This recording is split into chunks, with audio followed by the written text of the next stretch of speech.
இப்போ பார்த்தீங்கன்னா, நம்ம ஃப்ரெண்டோட பழைய மொபைல் ஃபோன் இருக்குங்க. என்னன்னா, ஃபோன் ஃபுல்லாவே டெத்து. அதனால ரொம்ப நாளா அவன் சும்மாவே போட்டு வச்சிருந்தான். சரி குடுத்தோனே எல்லாத்தையும் பிரிச்சு, பிரிச்சு ரொம்ப நாளைக்கு முன்னாடி கழட்டி வச்சுட்டேன். அதுக்காக எல்லாத்தையும் பிரிச்சு வச்சிருக்கிறேன். பாட்டம் போர்டு, இந்த கேமரா, சென்சார் அதில் என்னென்னு பார்த்தீங்கன்னா, டிஸ்பிளே இல்லைங்க. டிஸ்பிளே பிச்சு எரிஞ்சிட்டானுங்க. அதே மாதிரி ஃபிங்கர் பிரிண்ட் சென்சாரும் பிஞ்சிருச்சு. இந்த பாருங்க, துண்டாக இருக்குது. என்னன்னா, இப்போ இந்த ஃபோனை வந்து திருப்பி வேலை செய்ய வைக்க முடியுமான்னு தான் பார்க்கலாம். இது ஃபுல் வீடியோ போட முடியாது. பார்ட் 1 பார்ட் 2 போடுறேன்.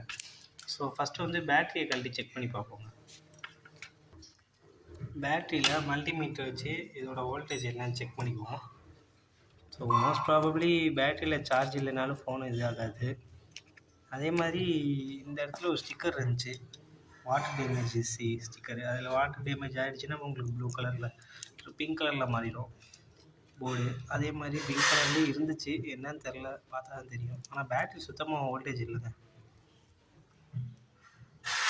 0 வோல்டேஜ். ஸோ இப்போ இந்த பேட்டரியை முதல்ல எப்படி ரெடி பண்ணலான்னு பார்ப்போம். அடுத்து வந்து நம்ம போர்டெல்லாம் செக் பண்ணுவோம், ஓகேங்களா?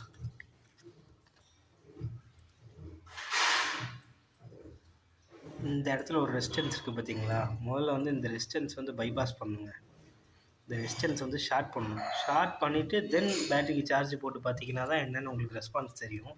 ஸோ ஃபஸ்ட்டு வந்து இது சார்ஜிங் வச்சு ஷார்ட் பண்ணிவிட்டு நான் பேட்டரி சார்ஜ் போட்டு ரெடி ஆகிடுச்சுன்னா உங்களுக்கு அப்டேட் பண்ணுறேங்க. நெக்ஸ்ட் வீடியோவில் பார்ப்போம். பாய்.